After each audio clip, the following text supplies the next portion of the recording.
بسم اللہ الرحمن الرحیم۔ السلام علیکم ورحمۃ اللہ وبرکاتہ۔ حضرت جابر رضی اللہ تعالیٰ عنہ فرماتے ہیں کہ کئی دن تک حضور صلی اللہ علیہ وآلہ وسلم کو کھانے کو کچھ نہ ملا۔ جب بھوک نے حضور صلی اللہ علیہ وآلہ وسلم کو بہت زیادہ ستایا تو آپ صلی اللہ علیہ وآلہ وسلم اپنی تمام ازواج مطہرات کے گھروں میں تشریف لے گئے، لیکن آپ صلی اللہ علیہ وآلہ وسلم کو کسی کے ہاں کھانے کو کچھ نہ ملا۔ پھر آپ صلی اللہ علیہ وآلہ وسلم حضرت فاطمہ رضی اللہ تعالیٰ عنہا کے ہاں تشریف لے گئے اور فرمایا، اے بیٹی، کیا تمہارے پاس کھانے کی کوئی چیز ہے، کیونکہ مجھے بہت بھوک لگی ہوئی ہے۔ حضرت فاطمہ رضی اللہ تعالیٰ عنہا نے کہا، میرے ماں باپ آپ پر قربان ہوں، اللہ کی قسم کچھ نہیں ہے۔ جب حضرت فاطمہ رضی اللہ تعالیٰ عنہا کے ہاں تشریف لے گئے تو حضرت فاطمہ رضی اللہ تعالیٰ عنہا کی ایک پڑوسن نے ان کے ہاں 2 روٹیاں اور گوشت کا ایک ٹکڑا بھیجا۔ حضرت فاطمہ رضی اللہ تعالیٰ عنہا نے کھانا لے کر اپنے ایک پیالے میں رکھ دیا اور اپنے دل میں کہا، اللہ کی قسم میں یہ کھانا حضور صلی اللہ علیہ وآلہ وسلم کو کھلاؤں گی، نہ خود کھاؤں گی اور نہ ہی اپنے بچوں کو کھلاؤں گی۔ حالانکہ یہ سب بھوکے تھے اور پیٹ بھر کر کھانے کی انہیں بھی ضرورت تھی۔ انہوں نے حضرت حسن یا حضرت حسین علیہ السلام میں سے ایک کو حضور صلی اللہ علیہ وآلہ وسلم کی خدمت میں بلانے بھیجا۔ حضور صلی اللہ علیہ وآلہ وسلم حضرت فاطمہ کے ہاں دوبارہ تشریف لے آئے۔ حضرت فاطمہ رضی اللہ تعالیٰ عنہا نے عرض کیا، میرے ماں باپ آپ پر قربان ہوں، اللہ نے کچھ بھیجا ہے جو میں نے آپ صلی اللہ علیہ وآلہ وسلم کے لیے چھپا کر رکھا ہے۔ آپ صلی اللہ علیہ وآلہ وسلم نے فرمایا، بیٹا لے آؤ۔ حضرت فاطمہ رضی اللہ تعالیٰ عنہا فرماتی ہیں، میں وہ پیالہ لے آئی، اسے کھولا تو میں حیران رہ گئی کیونکہ سارا پیالہ روٹی اور گوشت سے بھرا ہوا تھا۔ میں سمجھ گئی یہ برکت اللہ کی طرف سے ہوئی ہے۔ میں نے اللہ کی تعریف کی اور اس کے نبی پر درود و سلام بھیجا اور کھانا حضور صلی اللہ علیہ وآلہ وسلم کے سامنے رکھ دیا۔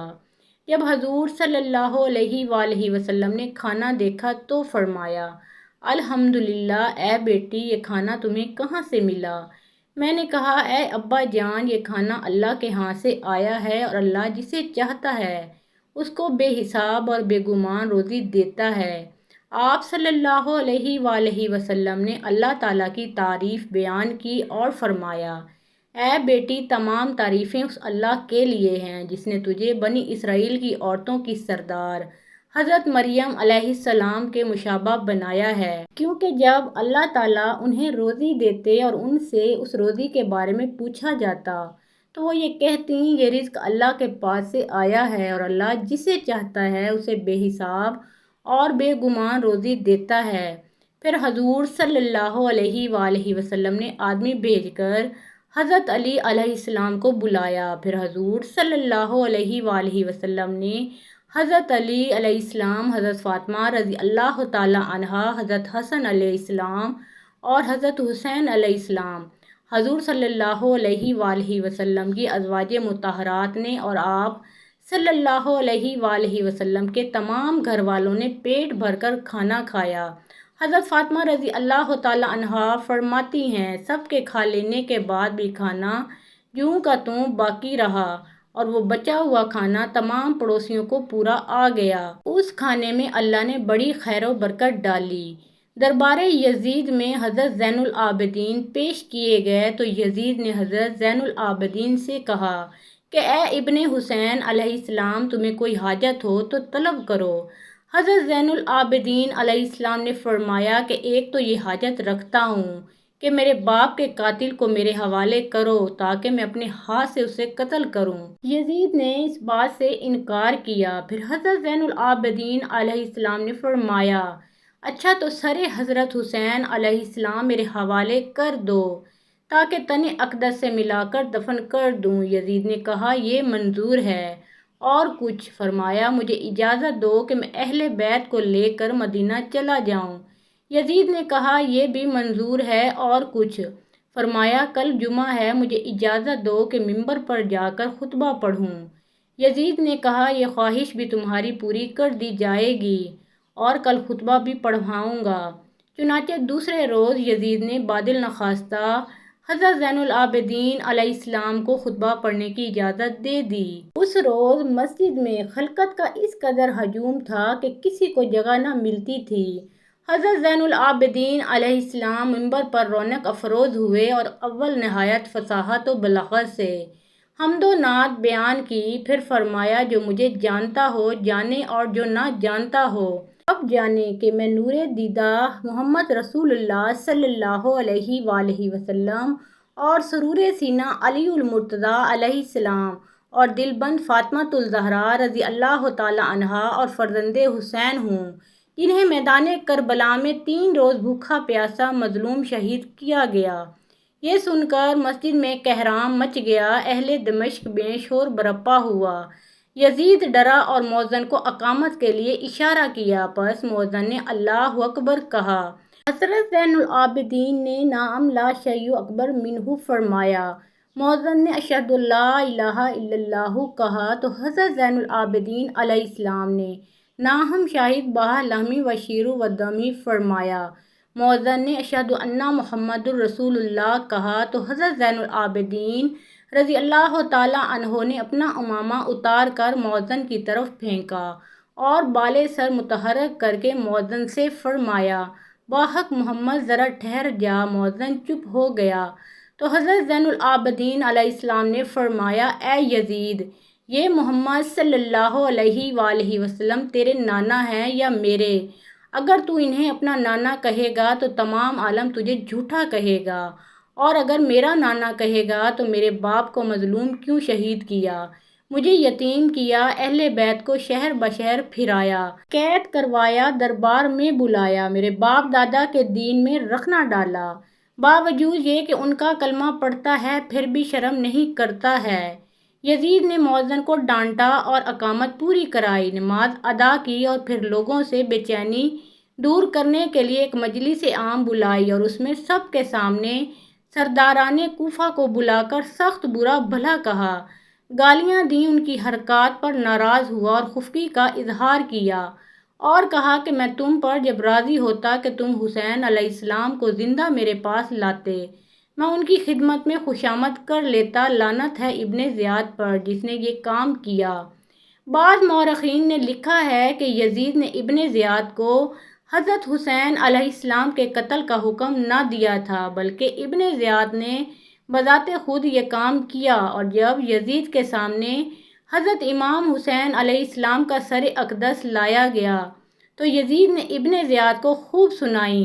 احکر محمد ارسلان مؤلف کے نزدیک یہ بات مورخین نے اپنی طرف سے لکھ دی ہے، یا پھر یزید نے لوگوں کی لعن طعن سے بچنے کے لیے یہ ڈرامہ کیا تھا۔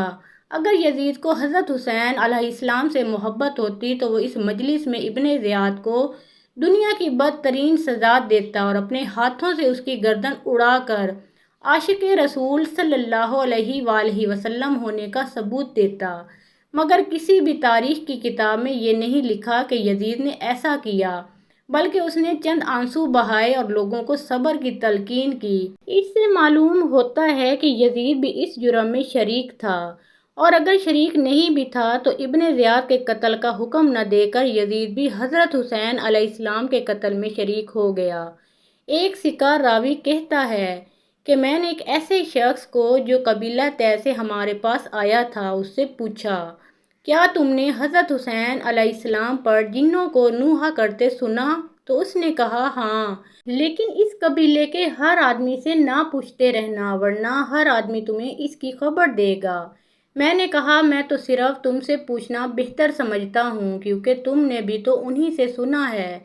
اس نے کہا میں نے انہیں یہ کہتے ہوئے سنا ہے کہ رسول اللہ صلی اللہ علیہ وآلہ وسلم نے اس کی پیشانی پر بوسہ دیا جس کے رخسار تاباں و درخشاں ہیں، اس کے آباء و اجداد اعلیٰ و اخیر خاندان سے تعلق رکھتے ہیں۔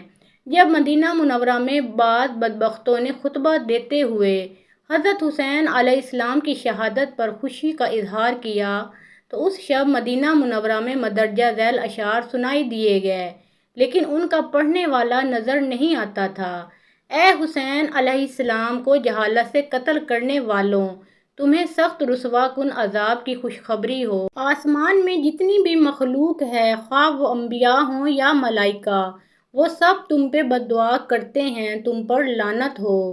سرے زمین روم کے غازیوں میں سے ایک غازی کا بیان ہے کہ میں نے ایک کنیسہ میں مندرجہ ذیل شعر لکھا ہوا دیکھا: کیا وہ قوم جس نے حضرت حسین علیہ السلام کو شہید کیا ہے، اس کے جد امجد سے بروز محشر شفاعت کی امید رکھتی ہے؟ میں نے پوچھا یہ شعر کس نے لکھا ہے، تو کنیسہ والوں نے لا علمی کا اظہار کیا۔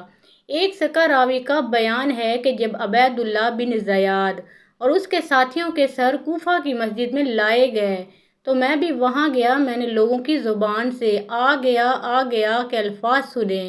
آخر ایک سانپ آیا اور ان کے سروں کے درمیان بیٹھ گیا، پھر عبید اللہ بن زیاد کی ناک میں گھس گیا اور کچھ دیر کے بعد نکل کر چلا گیا، یہاں تک کہ نظروں سے بھی غائب ہو گیا۔ پھر لوگوں نے آ گیا کہنا شروع کر دیا۔ دوسری دفعہ پھر وہی سانپ آ گیا اور جس طرح پہلے کیا تھا اسی طرح اب بھی کیا۔ اہل بیت کے مال سے فائدہ نہ اٹھا سکے۔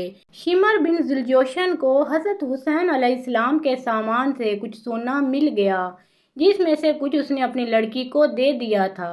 اس کی لڑکی نے وہ سونا ایک زرگر کو دے دیا تاکہ وہ اس کے لیے کوئی زیور بنا دے۔ جب زرگر نے سونے کو آگ میں ڈالا تو وہ اس میں بھسم ہو کر رہ گیا۔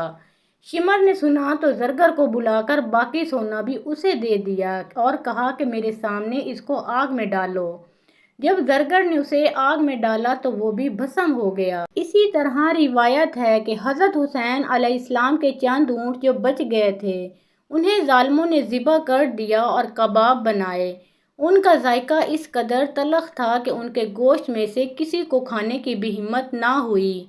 میدان کربلا میں یزیدی لشکر کے ایک سپاہی نے حضرت حسین علیہ السلام کو اپنی تلوار سے زخمی کر دیا تو حضرت حسین علیہ السلام نے سخت تکلیف میں تڑپ کر اس کو بد دعا دی کہ اے میرے اللہ، تو اس شریر کو اپنے عذاب میں گرفتار کر لے۔ اللہ ان کی شان حضرت حسین علیہ السلام کی دعا بارگاہ الہی میں اسی وقت قبول کر لی گئی، جس کا نتیجہ یہ ظاہر ہوا کہ اس بدبخت کو اس وقت قضائے حاجت کا شدید تقاضا ہوا تو آپ کو چھوڑ کر ایک جھاڑی کی طرف بھاگا۔ جب وہ برہنہ ہو کر بیٹھا تو اچانک ایک سیاہ بچھو نے اس کو ڈنگ مارا، جس کی وجہ سے وہ اپنی نجاست میں ہی آلودہ ہو کر تڑپ کر مر گیا۔ کربلا سے حضرت حسین علیہ السلام کا سر مبارک خولی بن یزید لے کر رات کے وقت جب قصر امارت میں پہنچا تو گورنر ہاؤس اس وقت بند ہو چکا تھا۔ چنانچہ خولی سر مبارک کو لے کر اپنے گھر پہنچا تو اس نے بے ادبی سے سر مبارک کو زمین پر رکھ کر ایک بڑا سا برتن اس پر رکھ دیا۔ خولی کی بیوی نے جب یہ بے ادبی دیکھی تو کہا کہ خدا کی قسم میں تمہارے گھر میں اب نہیں رہوں گی۔ یہ کہہ کر وہ سر انور کے قریب ہی بیٹھ کر روتی رہی۔ جب پھر اس نے آدھی رات کو حضرت حسین علیہ السلام کے سر مبارک سے نور کی شعاعیں نکلتی ہوئی دیکھیں۔ حضرت حسین علیہ السلام کی شہادت کے چند سالوں کے بعد مختار ثقفی نامی شخص عراق کا گورنر بنا تو اس نے حکم دیا کہ حضرت حسین علیہ السلام کی شہادت میں شریک عمرو بن سعد اور خولی بن یزید کو گرفتار کیا جائے۔ چنانچہ خولی بن یزید کو گرفتار کر کے اس کے دونوں ہاتھوں اور پیروں کو کٹوا کر اسے سولی پر چڑھا کر آگ میں ڈلوا دیا گیا۔ اسی طرح حضرت حسین علیہ السلام اور 16 اہل بیت کو شہید کرنے والے لشکر کے لوگوں کو بھی چن چن کر ہلاک کر دیا گیا۔ امام جلال الدین سیوطی لکھتے ہیں کہ منہال بن عمرو کہتے ہیں کہ جب دمشق کے بازار سے حضرت حسین علیہ السلام کا سر مبارک یزیدی سپاہی نیزے پر رکھ کر گھما رہے تھے تو اس وقت سر مبارک کے سامنے سے ایک آدمی سورہ کہف پڑھ رہا تھا۔ جب وہ اس آیت پر پہنچا ان اصحاب الکہف والرقیم کا نوع من اتنا عجبا کہ غار والے اور جنگل کے کنارے والے ہماری ایک عجیب نشانی تھے، اس وقت حضرت حسین علیہ السلام کے سر مبارک سے آواز آئی اے لوگوں، اصحاب کہف کے قتل سے زیادہ عجیب میرا قتل اور پھر کٹے سر کو لے کر پھرانا عجیب ہے۔ علامہ ابن حجر لکھتے ہیں کہ حضرت حسین علیہ السلام کے قتل کے بعد ایک پتھر ملا جس پر لکھا ہوا تھا، کیا حضرت حسین علیہ السلام کو قتل کرنے والے امید رکھتے ہیں کہ روز قیامت ان کے نانا حضور کی جماعت پا سکیں گے؟ حضرت حسین علیہ السلام کا سر مبارک دو مختلف جگہوں پر ہونے کی وجہ مورخین نے لکھا ہے کہ دمشق اور مصر دونوں ممالک دعوے دار ہیں کہ ان کے ملک میں حضرت حسین علیہ السلام کا سر انور موجود ہے۔ اس کی ایک حقیقت یہ بھی ہو سکتی ہے کہ یزید کے پاس جب کربلا کے میدان سے کٹے ہوئے 17 سر مبارک لائے گئے، جن میں سے 16 سر مبارک اہل بیت کے تھے اور ایک سر حضرت حسین علیہ السلام کا تھا، یہ بھی ہو سکتا ہے اور یقیناً ایسا ہوا بھی ہوگا کہ ان دونوں ممالک میں سے ایک جگہ تو حضرت حسین علیہ السلام کا کٹا ہوا سر دفن ہو اور دوسری جگہ اہل بیت میں سے کسی کا سر دفن ہو، واللہ اعلم۔ ایک روایت یہ بھی ہے کہ سر انور یزید کے خزانہ ہی میں رہا۔ جب بنو امیہ کے بادشاہ سلیمان بن عبد الملک کا دور حکومت آیا اور ان کو معلوم ہوا تو انہوں نے سر انور کی زیارت کی سعادت حاصل کی۔ اس وقت سر انور کی مبارک ہڈیاں سفید چاندی کی طرح چمک رہی تھیں۔ انہوں نے خوشبو لگائی اور کفن دے کر مسلمانوں کے قبرستان میں دفن کر دیا۔ محترم ناظرین، پیارے آقا محمد مصطفیٰ صلی اللہ علیہ وآلہ وسلم کے اہل بیت سے محبت اور عقیدت کے لیے ایک پیارا سا کامنٹ ضرور لکھیں اور ویڈیو پسند آئی ہو تو لائک شیئر کریں۔ مزید اسلامی واقعات اور سبق آموز کہانیاں سننے اور دیکھنے کے لیے ہمارے اس چینل کو سبسکرائب کریں۔ اللہ آپ سب کا حامی و ناصر ہو۔